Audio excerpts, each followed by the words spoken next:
Today, we're doing a strategic deep dive into Kaynes Technology. This company has really become a bellwether for India's entire electronics manufacturing ambition. If you want to understand where that sector is headed, you have to understand Kaynes. So that brings us to the big question we're trying to answer here. Is Kaynes on the verge of becoming India's next electronics giant? Or is this a story where all the good news is already baked into the price? That's exactly what we're going to unpack in this explainer. All right, let's not beat around the bush. Here's our core thesis right up front. Kaynes is a classic high-growth, high-risk opportunity.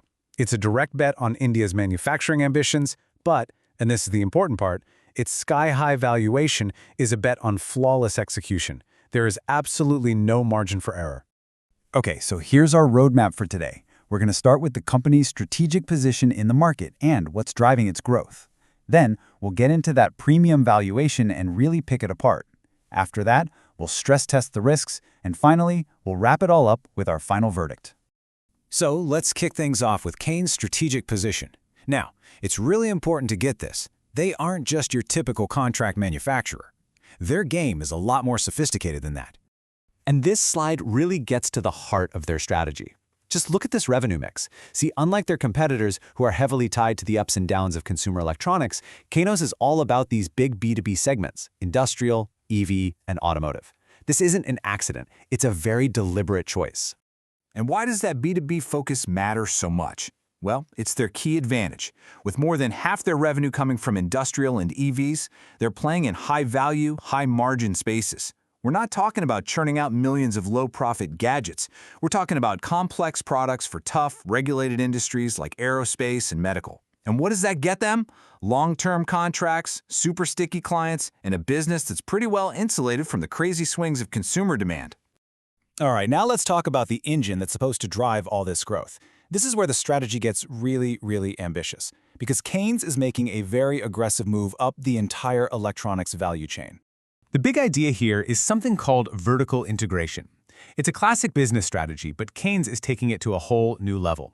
So instead of just being the company that puts parts together that somebody else made, they are strategically taking control of more and more of the production process themselves, from the very beginning, the design, all the way to the final product.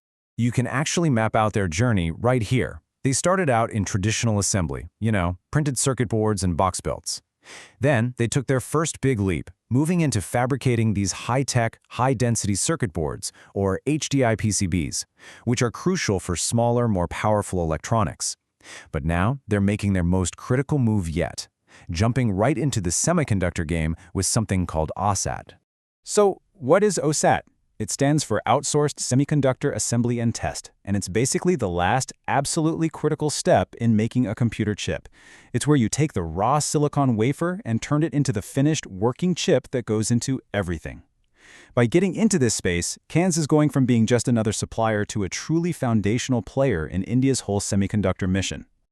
And this isn't just talk. This ambition is fueled by two absolutely massive projects.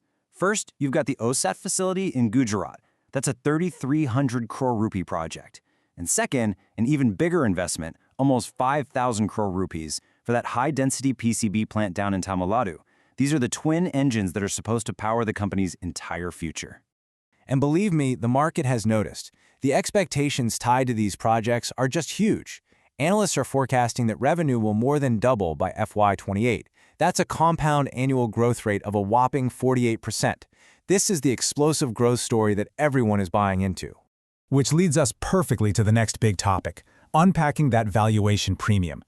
We've seen the incredible growth story, right? But the question is all of that future success, and maybe even more, already reflected in today's stock price? And this is the number that makes everyone just stop and stare. A price-to-earnings ratio of around 140. Let me be really clear about this. That is an extremely rich valuation. What it tells you is that the market is expecting nothing less than absolute perfection, a flawless execution of their entire growth plan. But when you compare it to its peers, you start to see the story unfold.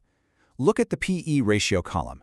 Kaynes is right up there with Dixon, another expensive stock. But then look at the other rows. Kaynes is delivering over 50% revenue growth and a really healthy 15% EBITDA margin. Meanwhile, Dixon's growth is almost flat, with margins under 4%. This is the argument for why Kaynes commands that premium. And that really brings us to the bull case, which an analyst summed up perfectly here. Kaynes trades at premium valuations, justified by faster growth and higher margins. The market is rewarding the company for a clear strategy, one that's focused on profitable growth in high-value areas, not just growth for growth's sake. But that brings us to what I think is the most important part of this whole analysis, the risks. Because trying to deliver on these massive expectations, it's like a high-wire act with no safety net. This is where we really need to stress test this entire investment story. Let's just start with the mind-boggling scale of the investment. We're talking about a combined capital expenditure, or CAPEX, of almost 7,800 crore rupees for those two big projects. For a company of Kaynes' size, that is a monumental financial commitment. It's going to stretch their resources to the limit for years. And the immediate result of that spending is unavoidable: negative free cash flow. What that means is, for the next few years, probably until at least fiscal year 27, Kaynes is going to be burning through more cash than its day-to-day business brings in. That puts a ton of pressure on their balance sheet and could create some serious cash crunches if there are any project delays. At the end of the day, this whole investment thesis comes down to perfect execution. So in the best-case scenario, yeah, the projects finish on time, their margins climb up towards 19%, and all the government subsidies come through as planned. But the worst-case scenario is just as real: delays, cost overruns, squeezed margins, and, heaven forbid, a change in government policy that pulls the rug out from under them. So here are the 4 big risks we need to keep a very close eye on. First, subsidy dependence. That OSAT project relies on a massive 70% government subsidy. Any change there is a huge threat. Second, their own track record shows that past projects have sometimes missed revenue targets by as much as 20% because of delays. Third, they have a huge order book, but they have to execute it perfectly. And finally, they're still at the mercy of volatile global supply chains for things like chips and copper. All right, let's bring it all home with our final verdict. We're going to pull all these pieces together to give you a clear, balanced view to help with your strategic thinking. You know, the whole decision really boils down to this: a classic bull versus bear showdown. The bull case is fantastic. It's a pure play on Make in India. They're moving into high-margin businesses, they have a strong B2B model, and massive government support. But the bear case is just as powerful. The valuation is stretched to the breaking point, they're burning cash on huge, unproven projects, and they are incredibly dependent on those government subsidies. And so we end up right back where we started. The market has already priced in a perfect, flawless growth story.